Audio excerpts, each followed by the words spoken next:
The following podcast is taken from a live broadcast on Inspire FM.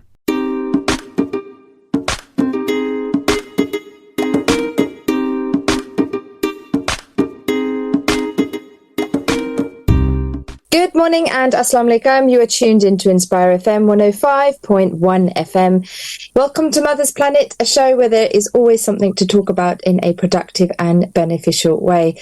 Now, listeners, I've had some time off, so I hope the new year has been a good start. So I can't believe we're almost halfway through the month, but I am your host, Neelum, this morning, and joining me on the show is my guest, Shazia. I will get Shazia to formally introduce herself to the listeners shortly, but first, Assalamu alaikum and good morning, Shazia. Assalamu alaikum. Very nice to see you after a while. I know, it's been a very long time, Shazia. And mashallah, Shazia, you haven't changed in the time that I haven't seen you. You look exactly the same. In fact, you look younger. So you're doing well, whatever it is you're doing. It might be the camera. No, you're doing well. So, Shazia, how has your week been? My week's been busy. Yeah, and just like every other week, it's just been busy. Yeah, I know. And, you know, can you believe that we're almost towards the end of... I can't believe we're halfway through January. I can't, you know, have you got used to writing 23 instead of 22 yet? There are still times when I'm writing 2022. Oh, I know. I think it will take a couple of months to get back to 2023. Yes, I know. And then we'll have to be bracing ourselves to write 2024 then, I think, by the time we've got used to it. So, Shazia, how's the weather? You know, do you mind the rain? Are you okay with rain and the wind, or do you prefer the sun? I do prefer the sun, but there's nothing wrong with the rain. Yeah, I know. I find it that, you know, I say this all the time, but the rain always times it when I'm doing the school runs. So whenever I'm heading out to go and get the kids from school, I'm having to get wet. And it's not nice. So I don't like that part of dealing with the rain, because I think it's always timed well, and it's horrible getting the kids when it's wet, because they keep the kids under the shelter, so you have to sort of find your children. So, yeah, it's been crazy. But yeah, the kids are back to school. I found that very hard because we got used to the late nights and late mornings. Did you find that you were getting used to having that extra time? Well, I have the teenagers, so I don't have to worry about school run anymore. Yes. But yes, getting back into the structure of getting up early is hard, yes. Yes, it is. And I find it even harder in the winter, because it's warm and cozy in bed and you just want to stay in bed. So I feel like I didn't make enough of the lie-ins over the Christmas holidays. So I keep saying to the kids that on the weekends, just don't bother me. Let me try and make up for that time that I've lost. So, oh, bless. I just don't feel I have enough sleep, but I blame my 2-year-old for that. But that's another story in itself. So, Shazia, I always like to ask my listeners in the mornings what kind of brew they're having in the morning with me. So, are you a coffee or a tea? What kind of drinker are you? I'm usually a tea person. Ah, good. I've had a lot of guests on my show that have come in and said they like their coffee, and I can't get my head around coffee. Have you ever tried coffee? Do you like coffee? I have tried coffee, but I do find coffee a little bit bitter. Yeah. So I do prefer my tea. Yes, I have to agree with you. I find that coffee leaves a lingering taste in my mouth. So have you got your brew with you this morning, or have you had your cup? I've just got my glass of water. I've had my tea this morning. Okay, yes, no, because I've got my big mug to keep me going through the show, hopefully. So, listeners, I turn to you and I ask what kind of brew you're having this morning. Do share it with us. Are you a coffee drinker, a hot drink drinker, or like Shazia, are you having just a glass of water? Do let us know on the studio number 07779 481 822 what kind of brew you have with us this morning. Now, listeners, we are live on air, reaching out to all our listeners in Luton and surrounding areas. through the airwaves at Inspire FM 105.1 FM. Listeners can also connect through TuneIn via the Inspire FM webpage and through the Inspire FM app on your smartphone, so you have no excuse to miss the shows now. We are also live as an audio on the Inspire FM Facebook page, where you must like the show, and you can also leave any comments or questions around today's topic. As always, and mentioned before, I am taking in text or WhatsApp messages on the studio number 07779 481 822. Now, in today's show, my guest Shazia and I will be talking about driving. Now, I've been desperate to have Shazia on the show because I've got a lot of things to vent out about the drivers on the road and my own personal driving as well. But I wanted to hear Shazia's experience and also some advice for those who are tuned in this morning that perhaps have teens that are looking to learn to drive or ready to drive, and maybe some tips and advice that Shazia could share with us around that. But thank you, Shazia. I know you are very busy, and I know that you had a lesson this morning as well. So, you've been on the go this morning. So I do appreciate you taking the time out to join me this morning. Now, before I carry on and bombard you with all my questions, I think it'd be only fair that the listeners hear from you, and I just get you to briefly introduce yourself to us.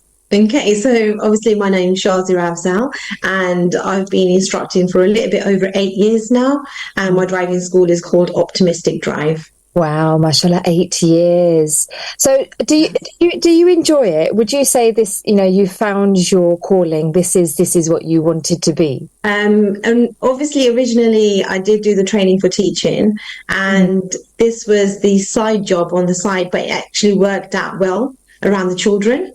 So I started off to just train as an ADI, but it actually worked quite well for me. Oh, okay, yeah. And do you enjoy it? I do enjoy it because I only do the few hours. Yes. So I stay nice and fresh for my pupils, and I do enjoy it, yes. And I fit it around all my daily tasks and stuff. But obviously I did the one session this morning of Come to Yourself, and then I'll be out for one more session later on. Wow, yeah, it's amazing, and I really admire you because you are juggling home life and motherhood, and as well as that, you're doing what your passion is in working and getting some safe drivers on the road. So you were saying that you initially wanted to be a teacher, so you moved away from that to then go on to driving. So what kind of experience or qualifications do you need as a driver? So as a driver or as a driving instructor? Driving instructor, yes. Driver is a whole different story, isn't it? Yeah. So for a driving instructor, there's 3 parts of the training. So the first part is actually the theory test, where the pass mark is obviously much higher than what a pupil would get. After that, then you have the practical driving test, which includes motorway driving and all the manoeuvres and everything. And then after that is part 3 training, which is student training. Okay. And that's how you would manage your students, or do they put different students in front of you and you've got to? So previously when I did pass, our examiners used to become our students. So you have a set of lesson plans, and they will tell you what level they're working at, what lesson plan is planned for them, and then see how we're going to address it.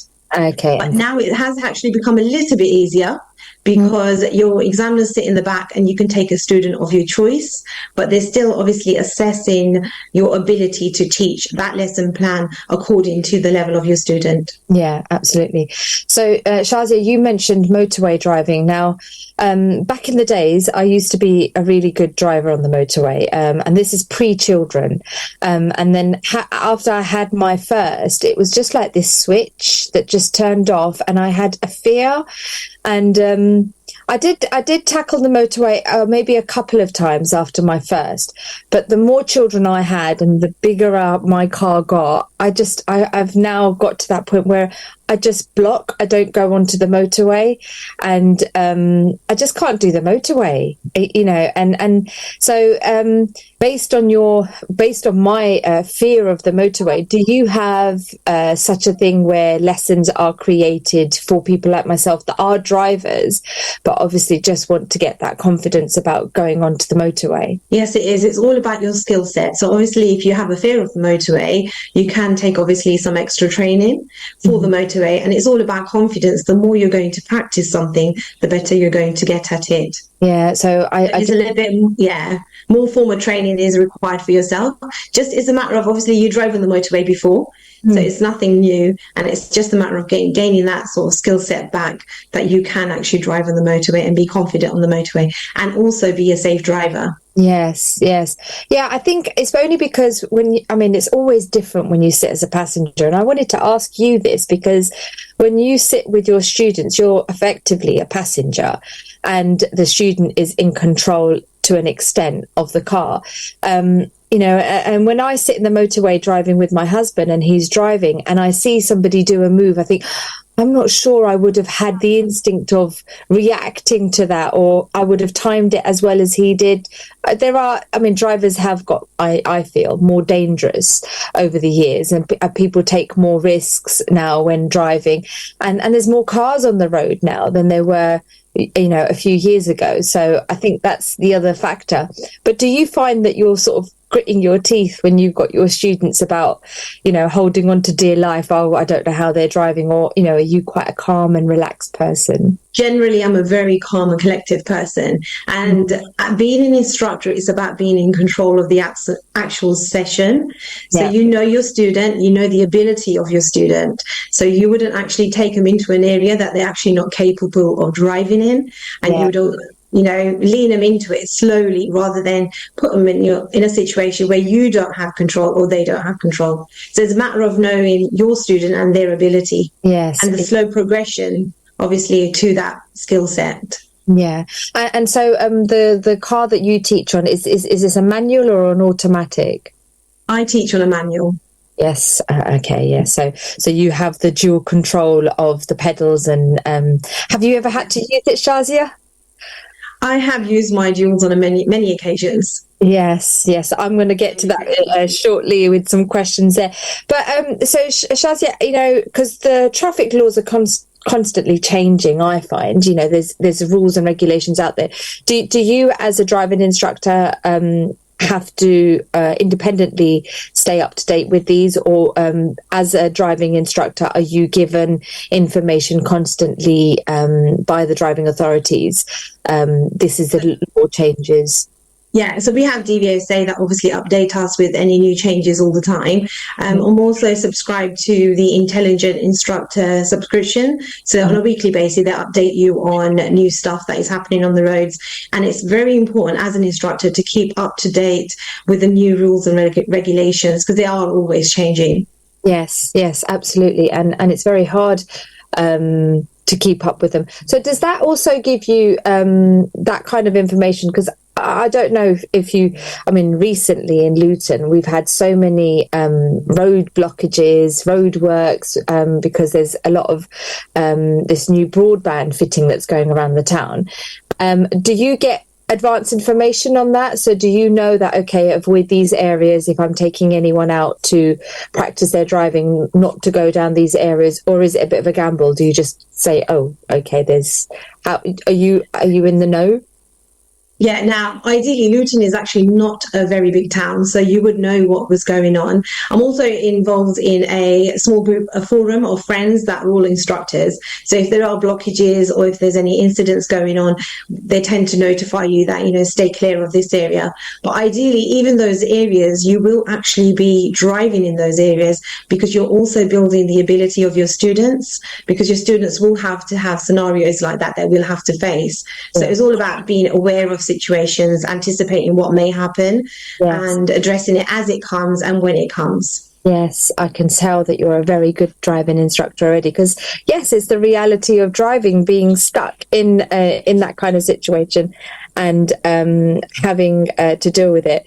So from your experience, do you think that now passing a driving test has become more difficult than it was a few years ago?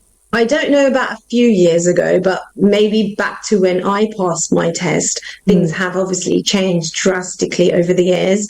Like you said, there's a lot more cars out on the roads, there's a lot more traffic, a lot more hazards that you have to deal with. And yes, we do have a lot of fast drivers out on the road.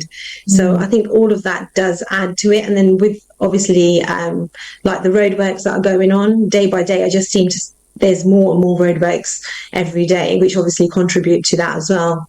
Yeah. So there is a lot more going on.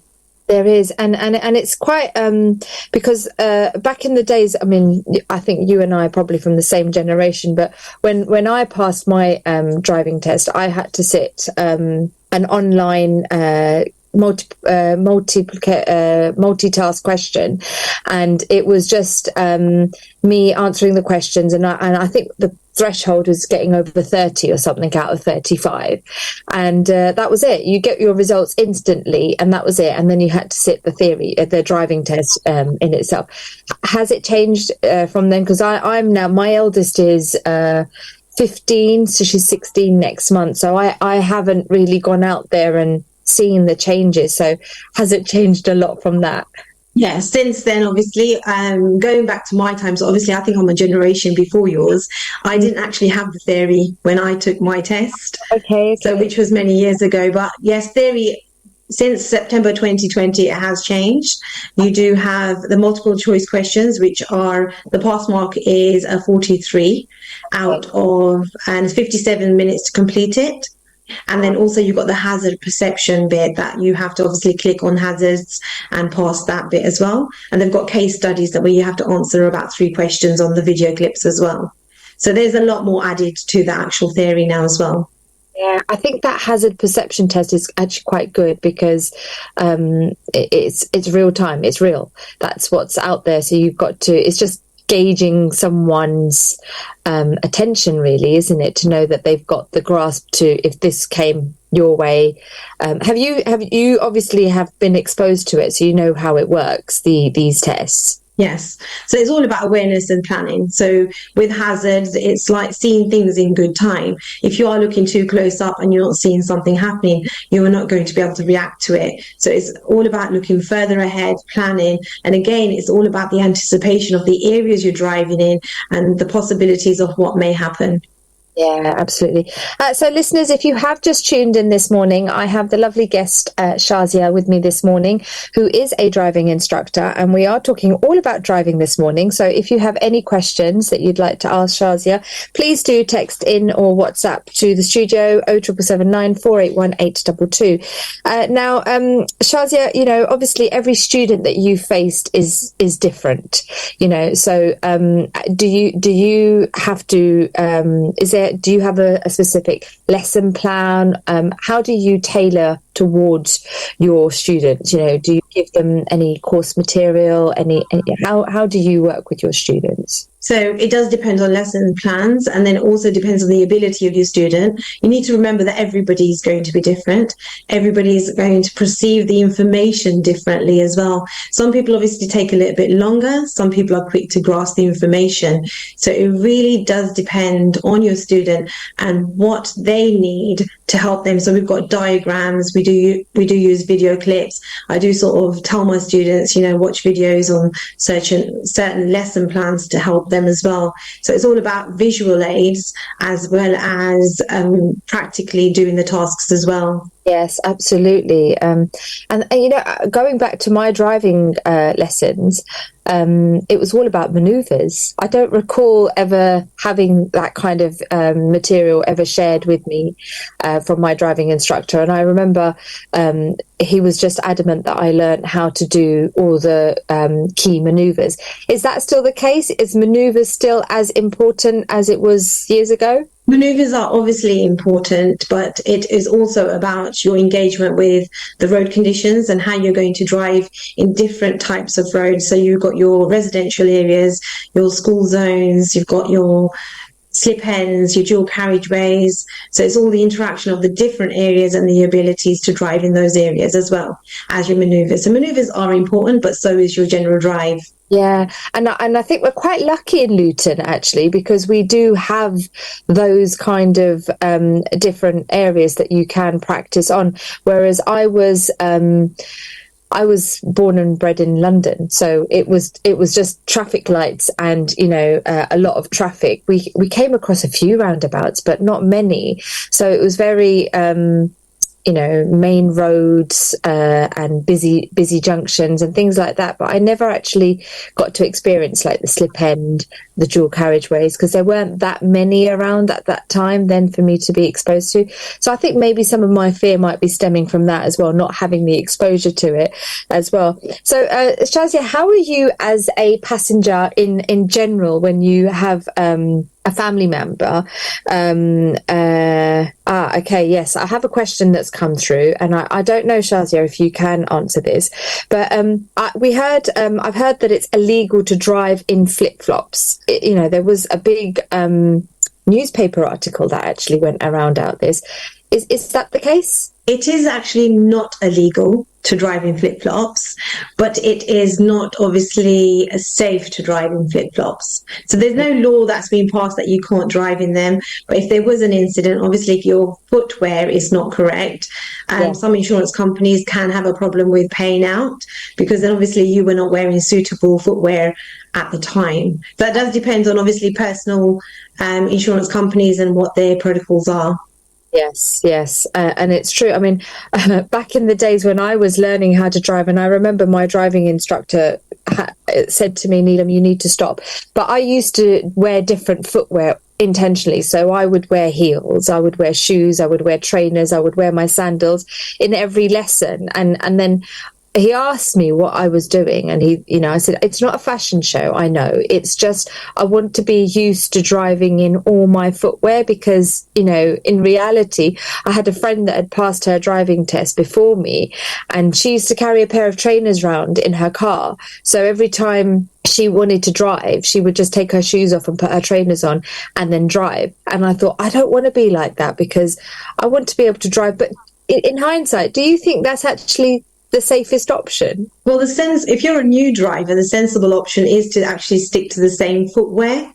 Yes. Because you are obviously grasping the pedals at that point. So it is good to actually stick to the same footwear. But as you obviously progress, you need to be able to adapt to different types of footwear and driving comfortably in them. However, heels I would not suggest, because what happens with heels is, I'm not sure if you realize, if you've got a nice pair of heels, your heels actually do get damaged when you are driving. So again, it is about suitable footwear, and I would always think about suitable footwear when driving. So are you quite strict with your students? Have you made it clear that they need to be in the right footwear for this? Yes, I always do say it doesn't matter if they switch their shoes, but it has to be something suitable for driving. Yes, absolutely. And I think it's really important that that's the case. So now, I talked about having the dual pedal on your car. So how have you, or how do you handle the emergency situation? Because I know you have to do the emergency brake, and that's part of the practice. So, how have you, when you said that you've had to put your foot down on the pedal a couple of times throughout your lessons, how has it felt, because you are, as you say, quite calm and collective. So have you ever sat in a lesson and thought, whoa, my heart's just skipped a beat, or that was too difficult? I don't know how that was. How do you cope with the emergency brake? Okay, so with that kind of situation, as a driving instructor, if there is a hazard approaching and you know that your student isn't actually reacting in good time, you would see the hazard before it's happened. That's probably when you would actually duel them at that point if they haven't reacted in good time. But even though I'm an instructor, you need to remember I am a human being, and there has been incidents when my students have actually surprised me and I've had to use the dual, because I wasn't actually expecting that from them. But as an instructor, no matter how good your student is, you need to always be on guard and see everything happening in good time and be able to react in good time. But then as instructors, mistakes can be made. Yes. So, generally speaking, I've had a question come through about somebody that's looking to do her driving lessons, and she finds it's quite expensive. So generally, do all driving instructing companies charge the same? Are you given a price band and told to work around this, or do you all charge differently? So if you're under a company, you will obviously be charging what the company charges at that rate. Majority of instructors out there are charging around the same prices, but there is a slight variation. So some you will get a little bit cheaper, and then some you will get a little bit more expensive, but you're talking about a few quid here and there.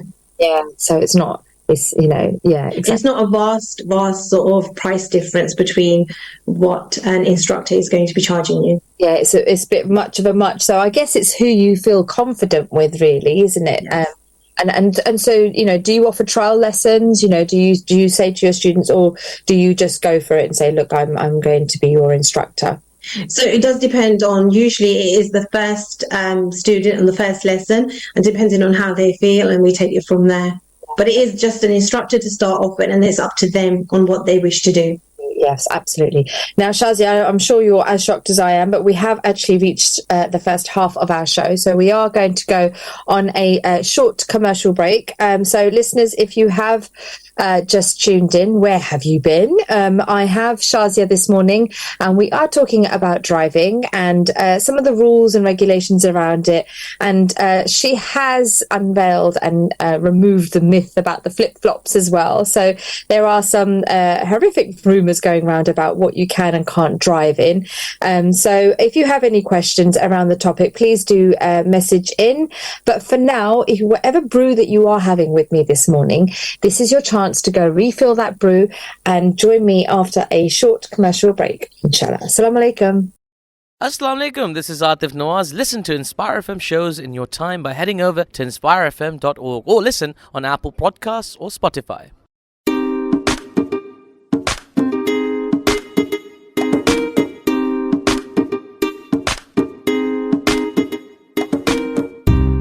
Good morning and Assalamu alaikum. Welcome back to Mother's Planet. I'm your host Neelum, and joining me this morning is Shazia. Assalamu alaikum, Shazia. Walaikum salam. So Shazia is a wonderful driving instructor who's taken the time out this morning to join me on the show, where we are talking about driving and how I guess it's changed over the years, and the way people are driving now as well. So I guess I wanted to ask you that question, Shazia, because do you find, I'm sure you have a varied number of students that come to you. Do you find that, because, I've been driving for a number of years, so I know I've picked up some bad habits, because sometimes, the mirror maneuver and all of those little things, I know I'm not consciously checking and doing, and having both steering wheels, not crossing your arms when you do a turn. So I know I've picked up some bad habits, and I've actually moved from driving a manual to an automatic, and I have to say, it's been a godsend. Honestly, I when I moved from driving a manual to an automatic, I was adamant that I stuck with driving a manual, because I said, no, I need to be in control of the car. I like all of this, and I want to do anything. I want to do all the moves myself. I don't want the car to take control of me. And then when I went on to an automatic, I thought, where has this been all my life? And I think it's just one less thing to worry about when you have children in the car, especially at the roundabouts. I find that when I get to roundabouts, I don't have to go a lower gear and then increase my gear and what have you. So, do you feel that some of the students that are coming up to you, are watching and observing their parents, or if there are older people that are coming to you, they have picked up bad habits? Yes. So obviously experienced drivers, once you have passed your test, it's obviously safe to stick to the rules, and that's why the rules are being implemented. But you do get a lot of drivers that once they have passed, they forget about all the rules and regulations, and they become quite aggressive drivers, I would say, on most occasions. But all those little things that you're probably missing can cause you an issue out on the roads. So it is best to stick to what you've been taught by your instructor and drill that into your everyday driving. That will keep you safe, and you will have less anxiety out on the roads because you're more in control of what you're actually doing at that point. Yes, absolutely.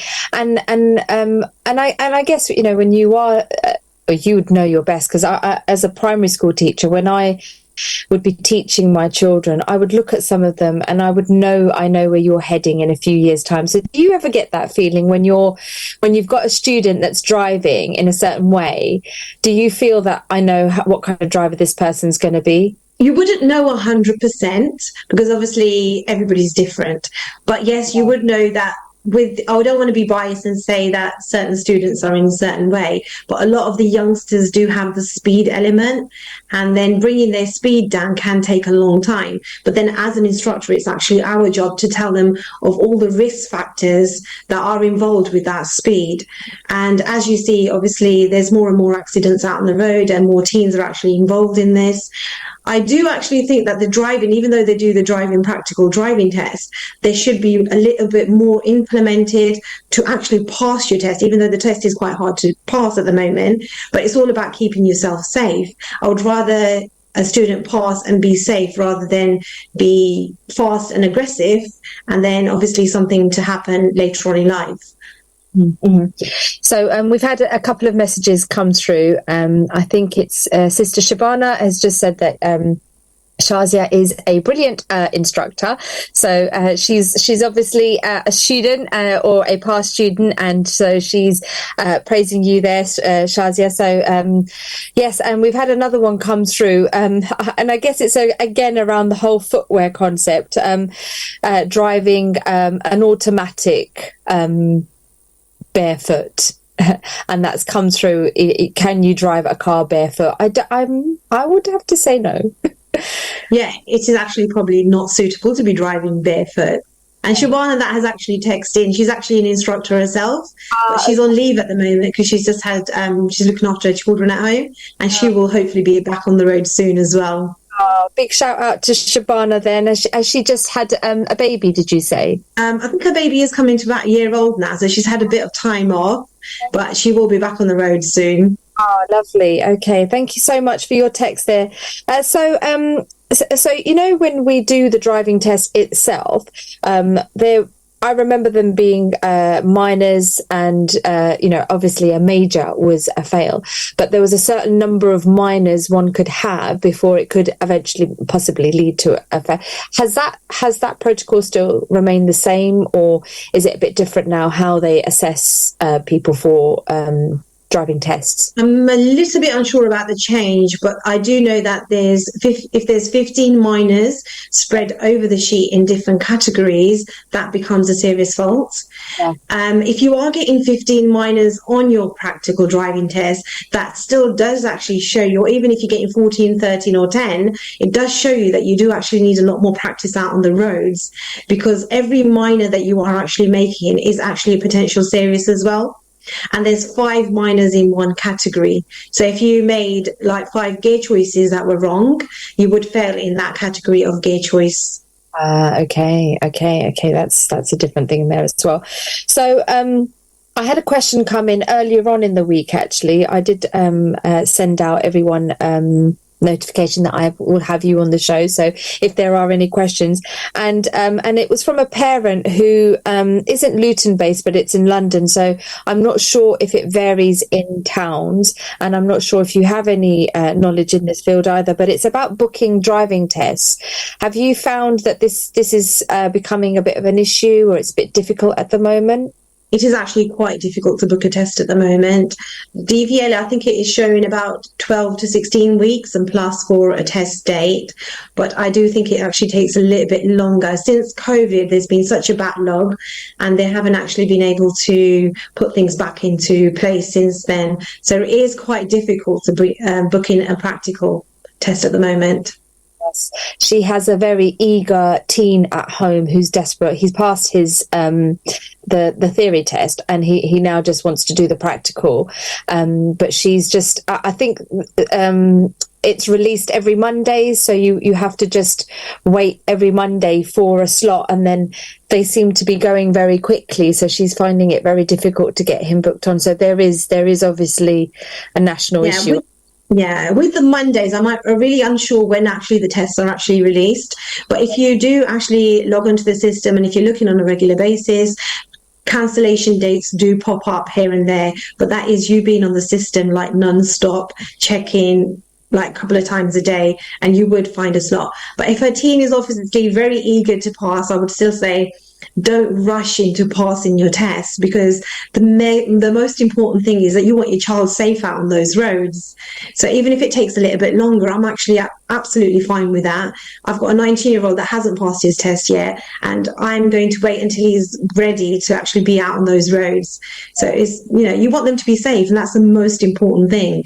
Yes, absolutely. I'm glad you mentioned that, Shazia, because I did a lot of lessons with my dad, and I remember there was this one corner that I just could not master, and my dad was like, oh, you're never going to pass your driving test if you can't do this maneuver. And I don't know if it was reverse psychology or if it was just like, no, I'm definitely going to try and get this corner reverse done.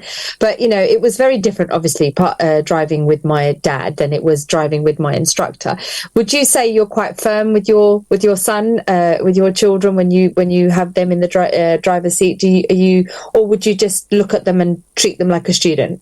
Oh, that doesn't actually work when they're your children. So the professionalism actually does not work when it's your own child, because the borderline is not there. So the children will obviously take it. When you give them an inch, they take a mile. And then my professionalism is really, really hard to actually teach my children. So I did teach my elder two. They have passed, but I did struggle to actually get them to that ability. And the younger one, we're just taking our time. So there's no rush. When he's ready, we'll take him to the test. Yes, good. So yeah, I think it's very difficult, because I remember in lockdown, I'm a school teacher, but when it came to teaching my own children, my patience just went totally out the window. And it was just like, I would never be like this in a classroom with children I don't know, but it's just very different when it's your own child. Yes, I totally agree with you. The professionalism totally goes out the window then. It's your mom. Everything else, then so have you ever had a student that you feel actually isn't ready to sit their test, but they've gone ahead and booked a test and actually surprised you? Well, the thing is, obviously, now you need to think of it as an instructor. You get students doing that to you all the time, but then you have to think about your reputation is actually on the line. And students don't actually realize that what happens is there's obviously a new legislation that is out. If you are bringing a student into a test and they are getting more than 5 minors on or a dangerous fault, you are actually eligible to go back into for a standard check. So you're putting your reputation online for that student. So you have to actually stick to being quite firm with your students. And if they're not ready, you really cannot take them in. Wow. Okay. So do you have actual control over whether they can or can't book a test, or is it literally it's the balls in there? Well, they do book their test themselves. But then if they are not ready, I've already told them I'll keep the guidelines quite clear. If they're not ready, I'm not actually taking them in, because then it's the reputation of you as an ADI. Also, you are risking your vehicle and other people out on the roads when you're allowing them to go out to a test when they are not ready. And then if they were to fluke the test and pass it, you've actually got a dangerous driver out on the roads then. So it's a lot to think about. Yes, absolutely. And I think it's very... I didn't realise that the repercussions it could have on the actual driving instructor itself as well for students that aren't passing. So that's something to consider. But yes, I was listening to a talk by Hamza Youssef, and he mentioned about driving a vehicle is like having a weapon, because and when he described that, I sat back and I thought it's so true, because it's a big thing to have a car in your control. So it's like having a weapon, because you will stop when you want to stop. You will take that turn. You will, take that light. You will do, however, you are the person in control of that car. So whatever kind of person you are, wherever your destination is, you are controlling that vehicle. So it's a real big deal. And do you find, Shazia, that the younger generation are failing to understand the importance of this? It's so true, because obviously driving comes with maturity, and teenagers will take a little bit longer to mature and identify what is important in life. Now, obviously, to pass your test, you don't need to do no motorway driving, which obviously I know that DVSA do need to look into things like this, because you can pass your test on residential areas and slip roads and dual carriageways, but you do not have to actually go on a motorway and pass your test. Now, you've given a license to a teenager or any driver at all, and they can actually go onto the motorway as soon as they have that license. So it's, they do need to look into further training for people. So then, they're more confident on the motorways, but I would always suggest to my students that they need to take some form of further training before they go into a motorway, and not just take their car out into the motorway just because they've passed their license. So actually, as a driving instructor, are you allowed to take students onto the motorway? Yes, we are allowed to take students out onto the motorway now. Yes. That's good. So, and do you? To tell you the truth, I haven't actually taken any students personally out onto the motorway, because like you say, it's a costly business for them to actually be training in the first place. And we mainly train them for all the stuff that's going to come out on the test, even though the dual carriageways are similar to motorways, but a motorway is still very different, and you've got higher speeds, you've got more things and more observations to make and things like that. So I haven't got to the stage of actually teaching someone on the motorway, but I know my colleagues actually do take out students on motorways, but that's if the student actually wants to go out on a motorway, because you do have to address the lesson around them and what they would like for that session. Absolutely, yes. So, you have had students that have passed, obviously. How does that make you feel, when you see a student pass? It's like with any teacher, you'd actually feel very proud, and you know that you're actually doing your job right. So it's a relief for them that when they pass, it's like an accomplishment. And for yourself, you kind of tell yourself, yes, I've done something. Obviously, I'm teaching in the right way. Because as teachers, there's times when you doubt your teaching ability, and you just think, okay, maybe with teachers, there's always about progression as well. So it's all about changing your strategies with your students on how you can actually help them. And when they do pass, it is actually a relief, as well as being very happy for them actually accomplishing something as well. Yes, and I think you tend to build a sort of relationship with them in the car over that time when you've known them for a while. So yes. Yeah, and that's quite nice, and I guess it's probably a bit emotional for you as well when you do see students pass, because then you know that car journey that you've had with them, the conversations, because a lot must get. I'm sure a lot. I remember when I was doing mine, I was doing A-levels at the time. So my poor driving instructor, heard all about my exams and the pressure and the stress and how I was feeling. So, I used to use that opportunity to drive and also offload. So do you find that? Do you find that students offload other things to you as well? Always. So with being an ADR, you're partially a counsellor as well, but you have to obviously stay professional, not to obviously intervene into their private business. But yes, it is like a lot of women out there actually, because my clientele is mainly female. A lot of people actually come out for driving to get out of the house and a bit of social life as well. So it's not always about learning how to drive. It's the interaction that we are obviously over time getting less and less of. So that human interaction is very important as well. And I guess in another way, talking and driving, it's a skill that you need to have, because in the real world, that is what we are doing. If we've got passengers in the car, you're not going to be, I can't talk to you because I'm driving. You have to be able to multitask and have a conversation and drive safely. So I guess in that way, it's a skill that they're trying to, It definitely is. And again, it depends on the student and the level of their ability to drive. So you would know when a student can actually have a conversation with yourself and stay focused on the road as well at the same time. Because once you pass, you can have friends in your car, you're going to have maybe children in the back crying. So even though you've got distractions, you need to make sure that you are focused on what is happening up ahead. Yes.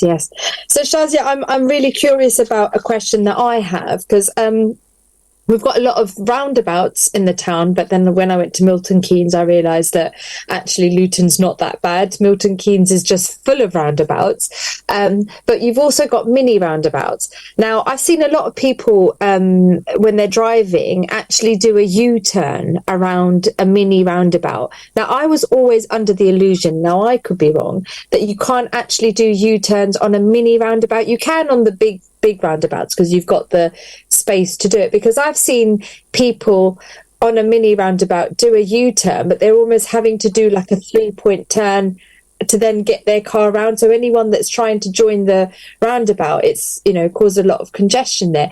Are you allowed to legally, or are you not? So legally, you are allowed to do a U-turn on a mini roundabout. However, you do need to consider if it's actually appropriate to do a U-turn on a roundabout. Yeah. It's actually illegal to reverse on a roundabout. So if you are having to reverse, it's probably not appropriate to do a U-turn. But you can do a U-turn on a roundabout if it is safe. Okay, that makes sense. So if they're having to reverse, that's the aspect that's illegal. So yeah, because I always see cars do it, and I think I'm sure that's not allowed. So now that's made clear. Road rage, speeding accidents, all these things are on the rise. Shazia, do you think people should go on refresher courses? So drivers that have been driving for an X number of years, in your opinion, do you think that refresher courses should be made available for these people? Refresher courses are always available, so it's not the matter of they're not available. You can contact any instructor at any point for refresher courses.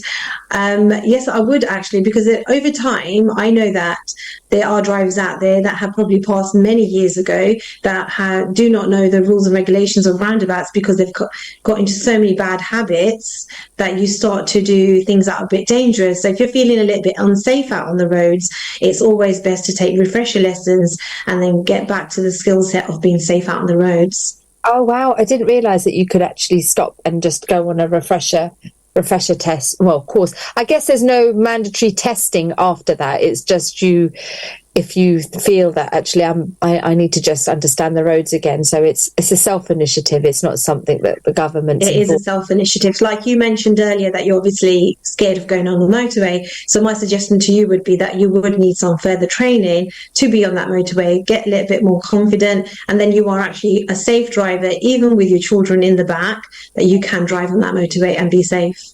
Yes, and I guess I think that will be an option that I will definitely be exploring.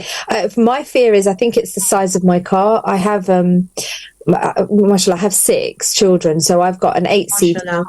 So it's like a mini van. So when I'm driving it, I just feel like I'm driving a van. So from going to back in the days when I had my little Polo to now having an 8-seater, I think it's just the change of the car, but that shouldn't really matter. I think it shouldn't. It's all down to practice, and the more practice you get in that vehicle, the more confident driver you're actually going to become. Yeah, I think because you have drivers out there obviously driving lorries and all sorts of vehicles, so it shouldn't be something that should hold you back. Yes, absolutely right. You've motivated me now. Shazia, I'm guessing there are going to be lots of stories that you can share with us, but can you share one of your scariest moments as a driving instructor? Okay, so one of obviously driving instructors probably won't say they've had scary, but there are scary moments out there. I had a test standard student, and I'd sat in the car, and literally she started the engine, but I wasn't thinking that she's going to actually move away. And as she moved away, she lost control of the car and she drove into the parked vehicle that was on the opposite side. And I wasn't actually ready because I just sat in and I was just getting ready. And she was a test standard as well, so I wasn't expecting her to sort of lose control of the car as soon as she sat in. But the rule about being an ADI is no matter how good your student is, you just need to be on guard non-stop. Yes. Yeah. That's probably one of the scariest moments. Gosh. We drove into a parked vehicle. Oh, wow. That's terrible. On a lighter note, a funny moment? Any funny moments that you've had? I really can't think of any funny moments, but it's probably been really difficult teaching my own children, and they probably have a lot of stories to tell. That's probably been the funniest. I'll have to interview them one day and say, expose mummy. How's mummy really as a driving instructor? They will have no nice words to say about me. I already know that. Oh, I guess it's very hard because, as we said, when it's your own children, we have a different expectation from them. So, it's you expect so much more for them. And then also because then when my children would obviously do something wrong, then my approach to them would be very different. And they would be like, do you teach your students like this? And I said, no, I don't teach my students like this, but my students don't lip me back either, because they've always got a smart answer for everything. So that's the difference between teaching your own children and on a professional level teaching a student. Yes, absolutely. And I think rightly so. We should be we should raise the bar when it comes to our own children, because that's parenthood. That's all about parenting and getting your children to not be bog standard. You want them to be one of the best, and you want them to be, as you say, safe drivers. I just can recall, I went to my daughter's parents' evening yesterday at school, and a lot of her teachers were, she's doing so well. And she kept looking at me, and I was just nodding away and agreeing with the teachers. Yes, she's good. She's doing fine. But she said, you didn't say, oh, well done, Mum. You didn't pat me on this. And I said, well, it's early days. She's in her final year of her GCSEs. So I'm such a firm parent, and sometimes I don't know if I'm doing the right thing. And maybe you could shed some light, having had teens that have gone through it all. But I don't want her to become complacent in what she's doing at the moment. And I think that her dad's very different, because her dad's constantly praising her and constantly saying to her, you're doing really well. And I said to her, I'm very proud of you, but I do think you can do better. And I just keep her going, because she hasn't sat her exams yet. So until she doesn't sit those exams, those words can't come out my mouth. And am I being too firm? I don't think you're being too firm, because as a parent, you want the best for your children. Now, she's getting the praise from one parent, which is good. So it's not, it's important not to be too harsh on your children. But as long as she's getting praise from her dad, and then obviously you need to like you said, set that standard very high, so that you want them to achieve much more than, and your child, and you know what they're capable of. And if you know they're capable of much more, they should put that effort in and try harder. Okay, thank you. So my parenting's not so bad. So Shazia, cars are increasingly changing now, because we've got electric cars, and I'm sure by the time my kids learn how to drive, it'll be flying cars. Would you give anyone that is looking to drive now any advice about what kind of car to learn on? I know you do manual, but do you think that's going to go away? Is it going to be automatic, manual? What should people generally? I think over the years, obviously, manual cars will probably disappear. But I think it's important to stay with the times, but you still need to remember that manual is actually really important as well. I'm very old school, and I like my manual vehicle. But as times are changing, you've got the electric cars, and the autos. All the youngsters and the teenagers are eager to learn on an actual automatic, which is absolutely fine also. Okay, I'm sure Brother Tarek will have an answer of his own, but I have to ask you this. Women or men, who's the best drivers? I would say women, because I'm a woman. Yeah, and we're safer. We are safer. We are more relaxed and safer drivers. Thank you so much for your time this morning. We are now at the end of... Thank you for having me. Thank you. Jummah Mubarak, Assalamu Alaikum. Thank you for listening to our podcast.